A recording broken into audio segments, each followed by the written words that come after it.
Good morning, Trumptopia.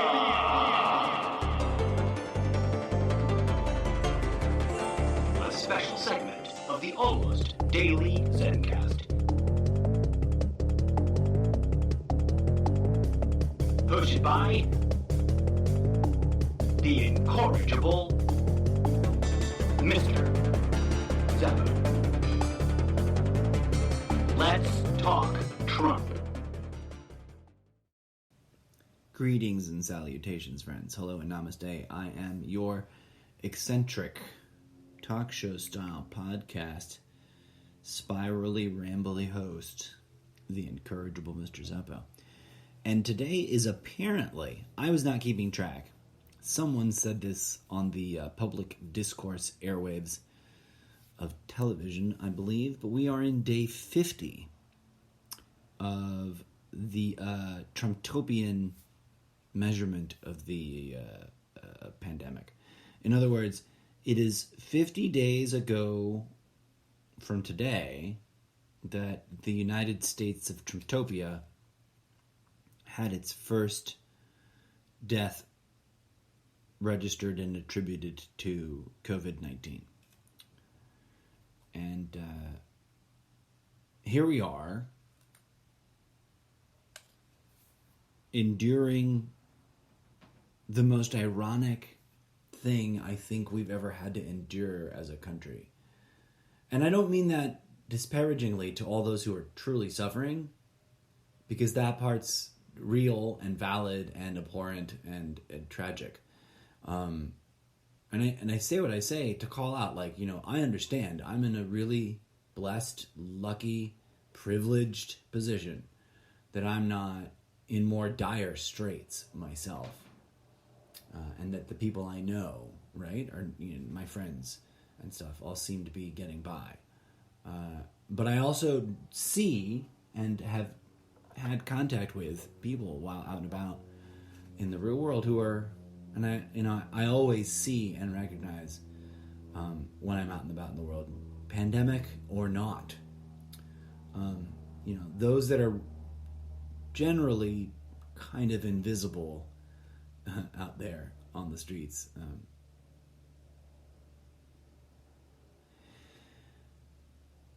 Understanding all of that and honoring it and sort of saying we don't need to get obsessed or despondently depressed over it. There are some great efforts to be applauded, right? There are churches out there that instead of meeting to have a sort of self-indulgent community worship where they just give money to the church and do not much else, which would have been risky, right? Given if some of the baseline concerns about this novel, new, evolutionarily advanced disease, going to church to just go to church is risky. And as I've pointed out, I'm unclear where I would fall. I'm a big enthusiast. Before pre-COVID-19, I'd always stood steadfast that there must be a separation of church and state. And during these challenging times of questionable extreme measures, first of all, we should recognize as a nation, dear fellow Americans and Trumptopians, and et al., everyone else who lives here, right? Those of us who aren't necessarily identified as either of those two things, that in this country, even under the eccentricities of this strangely colored person who claims to be a billionaire, who really isn't, he's only sort of like a very, very sort of a millionaire, from what I understand. And I love that he kind of often pretends to be more rich than he is. In other countries, those in the positions of government that many in their own nations are questionably exercising too much power are being stringent or strict about the stay-at-home to the point where I've been told, I don't know, and I have no real way of verifying, barring having a journalist's credentials, because it's not like a license, it's just a piece of paper that says you are a journalist. But having journalist credentials and the means by which, through some, enterprise that funds my work, to go to Australia to verify and ask and get an interview, which I would love to do, by the way. Like, when I hear things like this, it comes across my desk, as it were. I want to go, but I'm not gonna put that on my phone bill, so I don't call people international phone calls to verify shit. But I want to go. I'm the kind of guy, I want to be like Richard Engel on assignment. I want to be, talking to you in a plane on the way there about the story we're covering, and boom, in Australia going, how hardcore of a quarantine are we really under? And what horrible things are you doing to your own people? Now, there are alarmists everywhere, and I do not endorse alarmist thinking. I am, laughably or otherwise, a Zenist in my thinking. I'm not necessarily a member or card-carrying subscriber to any one particular school of thought, although Pure Lands is probably my favorite. If you want to go dig up Pure Lands School of Zenism, or Zen, or Buddhism, have at it. It's interesting. I always recommend Alan Watts's The Way of Zen for anybody interested. It's a great place to dive into and have it orient you in the volumes worth of literature you could otherwise just slog through. Right, I digress. My attitude is my attitude. And I'm a flawed and imperfect human being, and I've never pretended to be otherwise. Except for when I pretend to be a robot from the future. But that's, marketing, and it's got to do with my book. If you don't know what I'm talking about, just put a pin in it. Imagine there's a big giant corkboard right next to wherever we sit together when we listen to my podcast.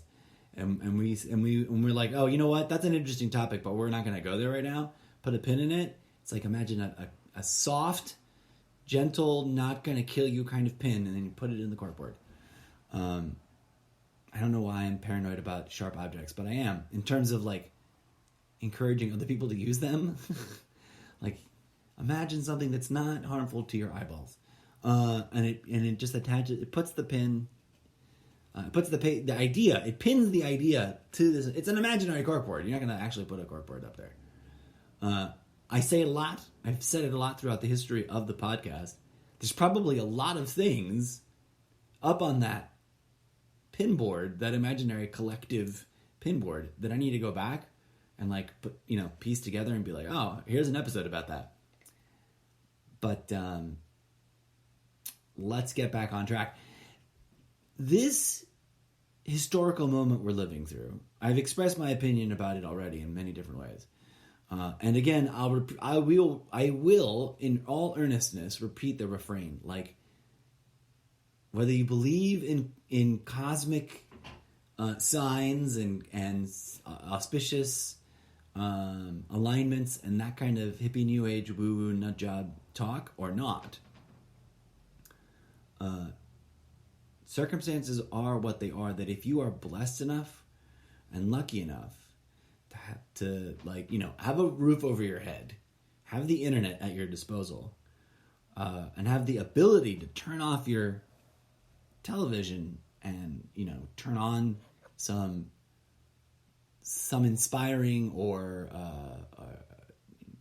anxiety relieving meditation tracks, get busy with that. Okay, so I just need to put that out there. I'm gonna say that every episode forever, I think, because it's a calling kind of thing. But here we are, 9 minutes and 39 seconds into today's Good Morning Trumptopia. It's Sunday, April 19th, 10:45 a.m. Did you get your free Trump money check yet? I apologize to all those who literally have to wait for an actual check, because that might be a ways out. And I apologize to anyone who received or will receive in the future this money, this pittance, And it will be nowhere near enough to be of any help, except for going right out the fucking account as soon as it's put in it, because you got to pay off stuff that is already, at due or past due or whatever. That is happening all over the place. And let's get really real about some, like, Sunday morning armchair coaching about politics. And I know, for all the reasons why I shouldn't, but it's free speech, yo, and I'm an artist. This is art.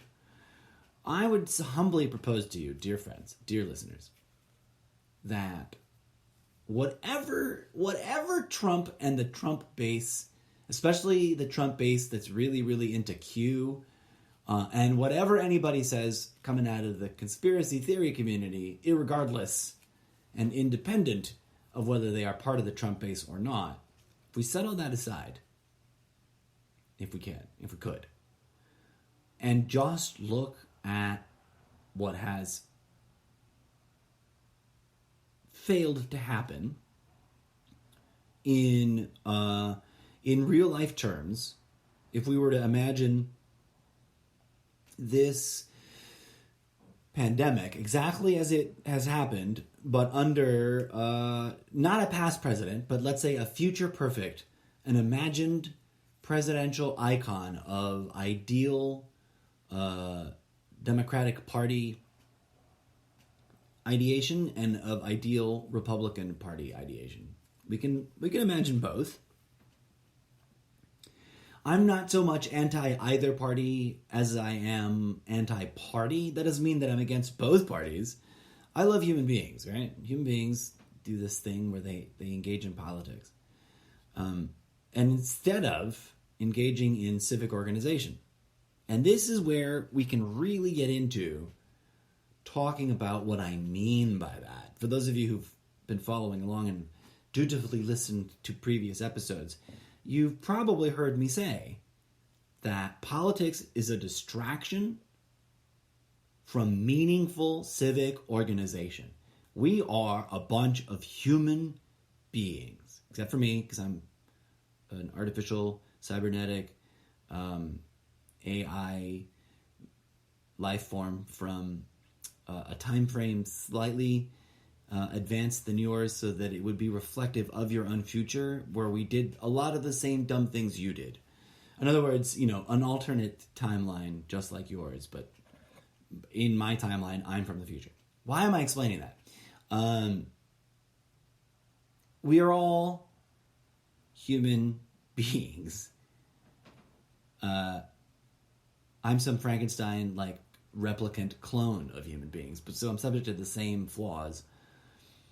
And we're all stuck on this, whatever you want to argue, whether it's flat, round, donut-shaped, hexagonal, it's empty in the middle, it's not empty in the middle. We're all on this little life-giving pedestal. This air aquarium of birth, of birthing to life. And big things and little things, right? I talked about this just recently, didn't I? That's why I feel so familiar. Big things and little things have eaten us all throughout history. And when disease goes rampant, it's because it has evolved to a place where we get to a place where we have to personify the germ, right? Which is why people don't want to believe in germs. But if I may, this is where, here's where a place where I can tell you, any shape of life, any form of living, must be, since it is being driven by that which we all sort of ubiquitously, even if sort of absent-mindedly and kind of ignorantly, refer to as the life force, right? There is such a thing. You have it, I have it. So do all the little living creatures that squirm and crawl upon the face of the earth. And all things being equal, if you look at the spectrum of response from government, you can definitely argue heavy-handed, leaning towards dangerous and frightening, because it could be a maneuver into a stripping of civil rights and human rights, and, any of it, most of it, even here in Trumptopia, where it's been kind of half-assed, clown car clusterfuck of Republican disorganization. I don't want to blame just Trump, Like, there's a whole disorder of political thinking that can be pinned, in my humble opinion, to the role which the political party has subscribed itself to. It, for reasons I could go on for days about. I believe, after 30 some odd years of observing their action and the way they spin their bullshit, like the way their shit hits the street and the way they talk about it on the screens, you start to see, where the daylight is, where the gap is, and what that gap represents, what it really means. This moment we're living through has been handled in various different ways, and to some degree or another, the reaction against it, right, by people, by the populace at large, the reaction in support of it, both those reactions have been fascinating and interesting, and have hitherto, up until now, been reasonable, I think, because, presuming that this bug is a real thing in the world, and it is following whatever real life laws of physics and biology make sense, right? Then some of these measures were probably worth taking so that we didn't suffer, in reality, greater losses. And I know that that's sort of like, I sound like I just toe the party line sometimes, but no matter what you say about how corrupt the news agencies are, sometimes you just got to look at the people talking on the screen and ask yourself, does this person as an individual sound like they're part of a nefarious plan? Or do they sound like someone who, yes, is caught up in identifying with a bunch of, ideological constructs that may or may not be particularly healthy, but is doing their best inside those roles to, share their, political analysis thoughts on what's going on in the world? Who knows? Maybe sometimes they kind of sound like they really genuinely are. I was saying to someone recently in real life that I keep a short list of sources that I respect a certain weird middle ground about. Public discourse, talking heads, and I get all the reasons why we can disparage them and say we should never trust them. I also understand trust is a little bit more complicated than that. And I also know, like, for example, I don't blindly follow any politician or any political party. There's a lot of reasons to mistrust them. But there are certain individuals that when they get on TV and they speak, for better or worse, I find in my real life experience that they, while being people who are deserving of the label untrustworthy, they have a certain way of sometimes needing to just state the things that are actually facts, which is interesting and weird, right? And that's what I look for. I don't listen to the spin. I can tell when it's spin. Like you turn it on Fox News and you can go 20 minutes before you actually hear someone speak facts because everyone's spinning their spin. and their little nuanced opinions within the web of, talking heads. And I don't think that's scripted. I've got my spin. I'm not scripted. No one's producing a script for me to follow. I sometimes write my thoughts down because I'm not positioned at that moment in the day to flip on the podcast live broadcast recording app and do it right then and there, right? But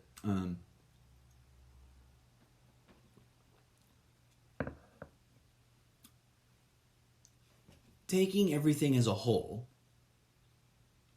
is what I'm trying to get at here. Here's my point, folks. I'm spiraling and rambling and talking about different things at once. I'm taking everything in as a whole, right? Big picture status.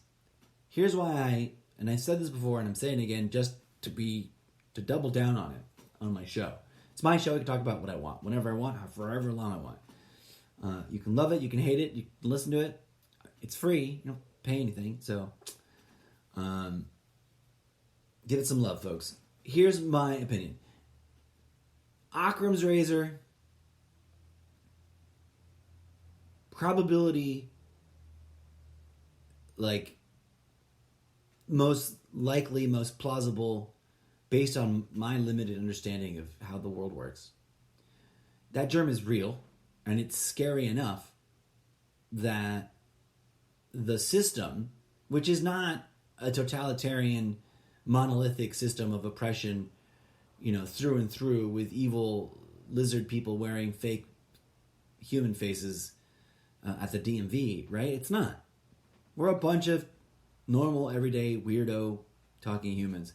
And we, ourselves, as humans, are weird enough, right?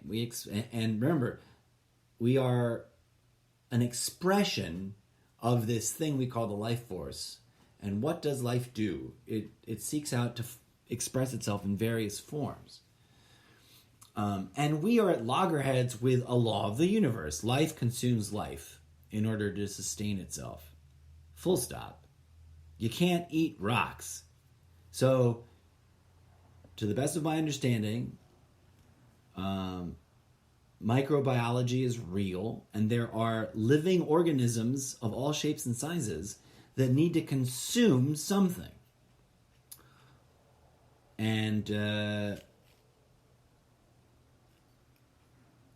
the actions of our government in reaction to this pandemic, I totally get the rationale why people think it's planned, but if that was a pandemic, then it's just evidence that Trump and those in his administration are not very good planners.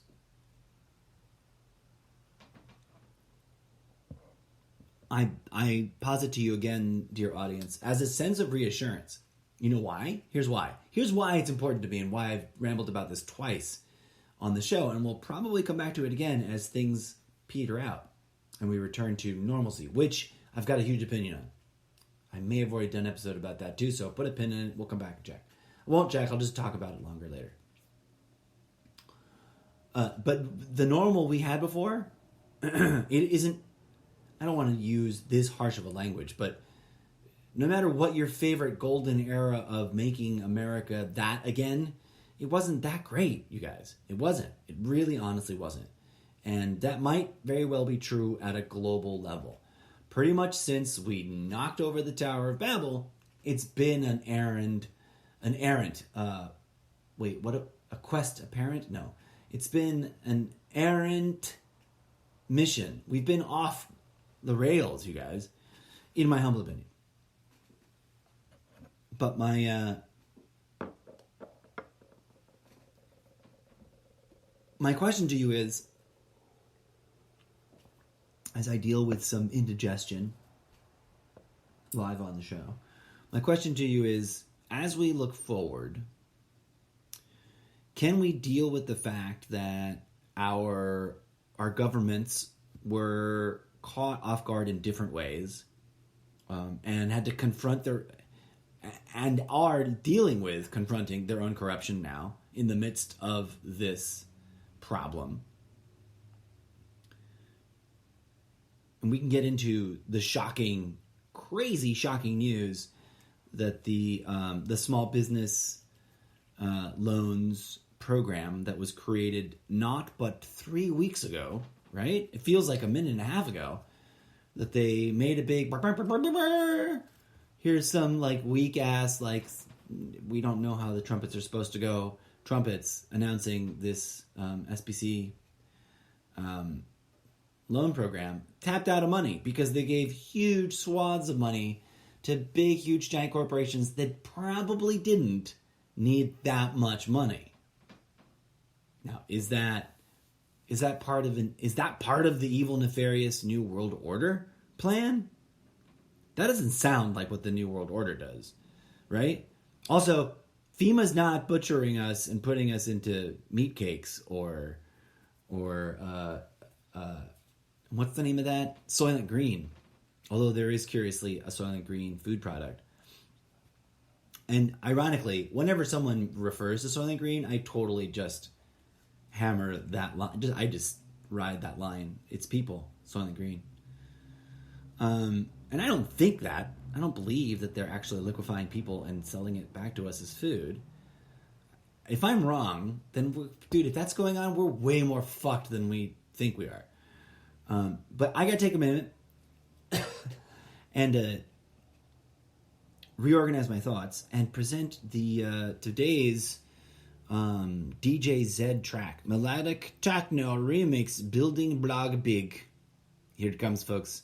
Right at you, in collaboration with various other artists and a music platforming thingy known as... Oh, crap, I'm a dick. I can't remember what it's called right now, and I'm not going to look it up now.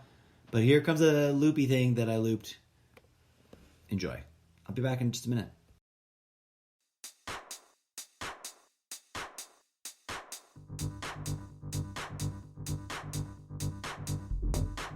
For those of you wondering, I do put these in the show so that you can get up in the middle of whatever lazy ass sitting around you've been doing when you listen to my podcast and move your lazy bones around. What do you think I do when I play them?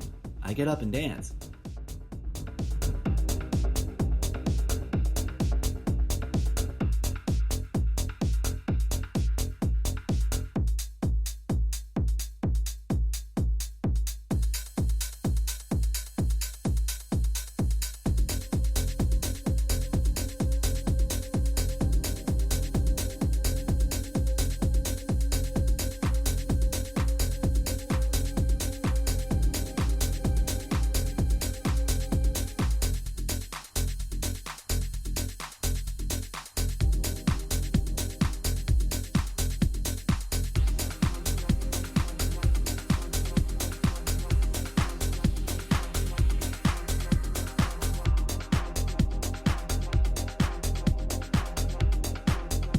You don't have to thrash around. It can be subtle little wiggles. Just get up and move. Your body needs it.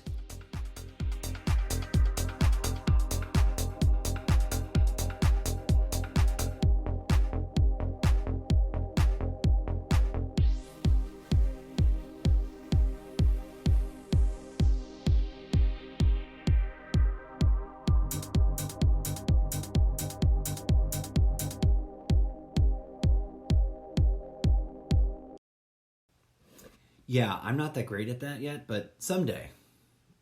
Someday. So, here we are. We got some churches gathering together in a weird act of selfishness. We got some churches going out and hitting the streets and taking care of the homeless and the hungry. We got politicians hemming and hawing about how quick to reopen the government, but not really... Actually, here's why I think this wasn't planned. If this was planned, everything would have gone off better. The testing would have been ready sooner. The monetary support aid packages would have been out faster and quicker. This just reeks of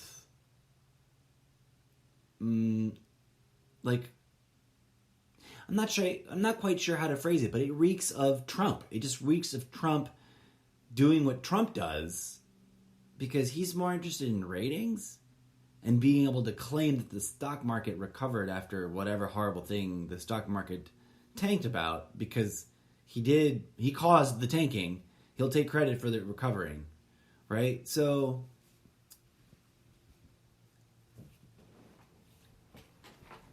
I am amazed that he's not sick, which is weird. And that alone it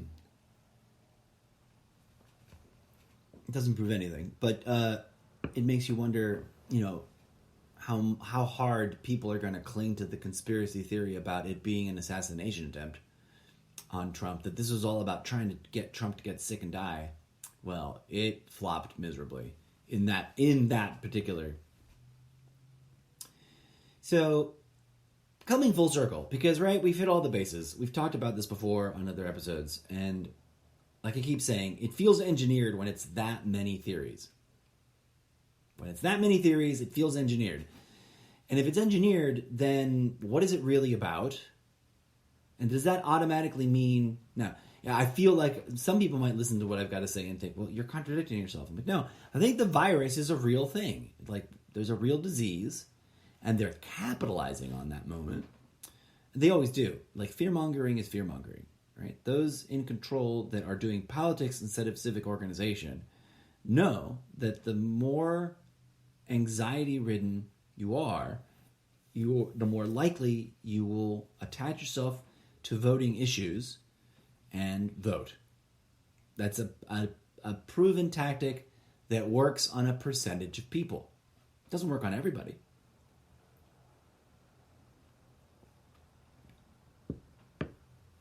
And I think if we look at where we are now, it seems like there's a lot of people who are in earnest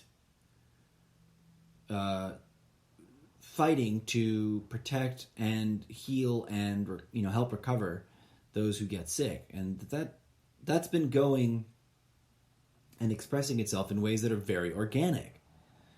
I think also one of the problems is the way in which the general public will interpret the messaging of stuff. For example, of course, it's fear mongering when they hype, and try to prepare the world a little bit for a pandemic decades in advance. I mean, they've been talking about, and there have been outbreaks of diseases where we've always been told, wow, you should really sigh a sigh of relief right now because it didn't go crazy global and kill a bazillion people. And I think that the organic truth of it is that no disease that develops organically is ever really going to be like super 100% totalitarianly like out to kill everybody, because that wouldn't make sense biologically. No matter what you think, no matter what you think, I think is more important. No, that sounds horrible. No matter what we can agree or disagree about with biology, I think one thing that stands out is that it tends to work its way rhythmically from chaos to balance, back to chaos, back to balance. I could be wrong, but I think that one could honestly describe the universe as such. And so when you set aside the ideology and just focus on, well, what seems to be actually happening? People seem to be actually getting sick, and hospitals in certain areas, in certain hotspots, certainly seem to be overwhelmed. And the whole nation eventually cobbled together an effort to brace itself against something that apparently we did enough because of how Pavlovianly prepared we seemingly were to just stay home and not go to work. But, okay, so the narrative is that has helped. That's what literally everyone's talking about today. And that Trump's going to take credit for it today and in coming days, I'm sure. But the numbers, even in the worst places, seem to be indicating a general achieving of a peak place and a denouement, a disillusioning, a de-escalation. That's the right kind of word, not the first two. A denouement, I think, would be correct. An easing off, a backing away from the highest numbers. Now, all of those things are happening in waves, right? So when they say that, it's easy for critics to be like, but this and this and this are still, yes, those are all waves that are peaking, but the big waves that were the leading indicators, they are now on a steady downward trend. It doesn't really look like a curve. It looks more like an anthill. So when they say curve, it's kind of hilarious. It's 11/11, everybody. Make a wish. I wish that everyone stay strong, stay united in the notion that we want to avoid a worst case scenario. So being irresponsible is not the best choice. And while I respect everyone's right to protest, I think it's really, really weird and fishy and kind of expository. And it should be, those people out there protesting, especially the ones that are Trump fans, should realize that Trump ordered the governors to do what they are doing. And just on this most recent, I think, what was it, Friday or Saturday? I forget which. Days are a blur. But in the last 48 to 72 hours, when Trump, this past week, when Trump announced his 3-phase plan to get the world back up on its feet by reigniting America's economy and reopening the country, as he's been saying, with bunny ear quotes in the air. I literally did.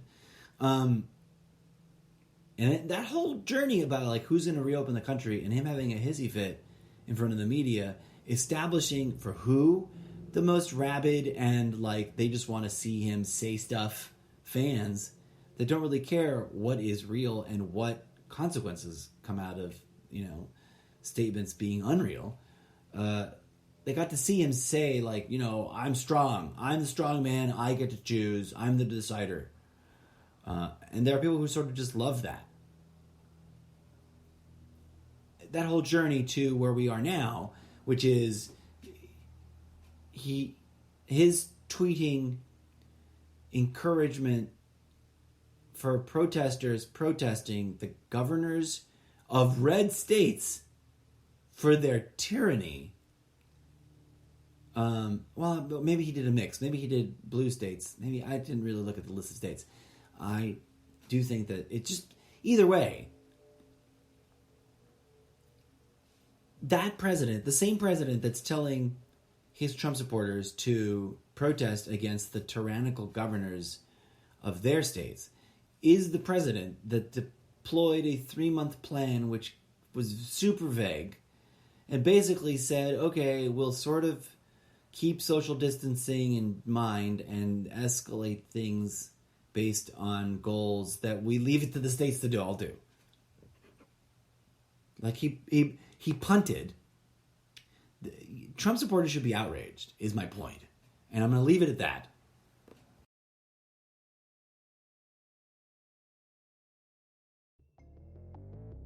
And that is the latest madness from behind the orange wall.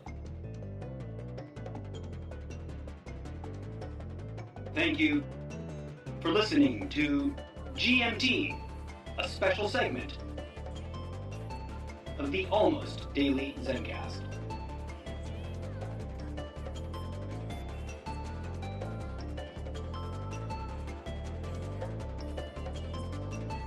Stay woke, Trumptopia. Stay woke.